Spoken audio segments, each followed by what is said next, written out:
Hello दोस्तों, अलका शादा channel में आप सबका बहुत बहुत स्वागत है।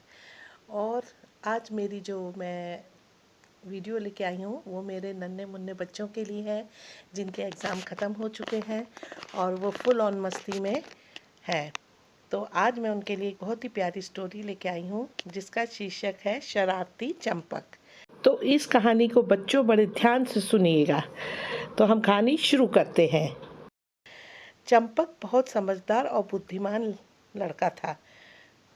कि चंपक जो था वो बहुत ही समझदार और बुद्धिमान लड़का था, लेकिन उसके पास एक बुरी चीज़ थी।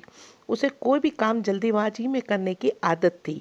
उसकी माँ हमेशा उसे समझाती थी, बेटा हर काम आपको धीरे धीरे और आराम से करना चाहिए ताकि वह आसान हो जाए और ना ही खुद को नुकसान पहुँचे। लेकिन चंपक कभी किसी की नहीं सुनता था। एक दिन की बात है, सुबह चंपक स्कूल जाने के लिए तैयार हो रहा था। वो बहुत ही उत्साहित था क्योंकि उसकी कक्षा में आज ड्राइंग प्रतियोगिता होने वाली थी।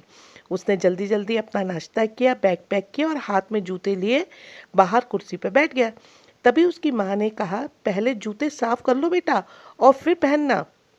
चंपक बोला, लेकिन चंपक कभी किसी की सुझाव को सुनने वाला नहीं था। उसने कहा, इससे क्या फ़र्क पड़ता है माँ, कल ही तो मैंने इसे पहने था।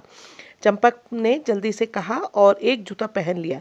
जैसे ही उसने दूसरे पैर अपने जूते में डाला, उसके पैर में कुछ चुभा। उसने जल्दी से अपना पैर बाहर निकाल लिया। उसके जूते में कई बड़ी चींटियां थी। वो जोर से चिल्लाया, मम्मी मम्मी, काट लिया काट लिया। जब तक उसकी माँ आई, चंपक का पूरा पैर बड़ी चींटियों से भरा हुआ था। माँ ने उसके शरीर से सभी चींटियों को निकाल दिया। अब चंपक का एक पैर बुरी तरह से सूज चुका था। वो तो बस रोए ही जा रहा था, रोए ही जा रहा था। उसकी माँ ने चंपक को अस्पताल ले जाने का फैसला किया। अस्पताल पहुंचने पर डॉक्टर ने कुछ क्रीम उसको लगा दी और उसे 2 दिन आराम करने की सलाह दी। यह सुनकर चंपक बहुत नाराज हुआ और वो अपने कमरे में चला गया। वो सारा दिन घर में रहकर ड्राइंग प्रतियोगिता के बारे में सोचता और रोने लगता। 2 दिनों के बाद जब उसके पैर थोड़ा ठीक हुआ तो वो स्कूल जाने के लिए तैयारी कर रहा था। तभी वो सोचने लगा कि अगर मैं माँ की बात मान लेता तो दर्द भी नहीं सहना पड़ता और मुझे प्रतियोगिता से हाथ भी नहीं धोने पड़ते। उसे उसके जल्दीबाजी की सज़ा मिली थी। आज उसने आराम से जूते साफ किए और फिर पहने। वो मन ही मन मुस्कुरा रहा था। तो बच्चों, आज की मेरी ये कहानी आपको कैसी लगी और इससे आपने क्या सीखा? तो हमें इससे ये शिक्षा मिलती है कि हमें मम्मी पापा की बात माननी चाहिए। वो बड़े हैं, अगर वो कुछ कहते हैं और कुछ करने को बोलते हैं तो हमें ज़रूर करना चाहिए।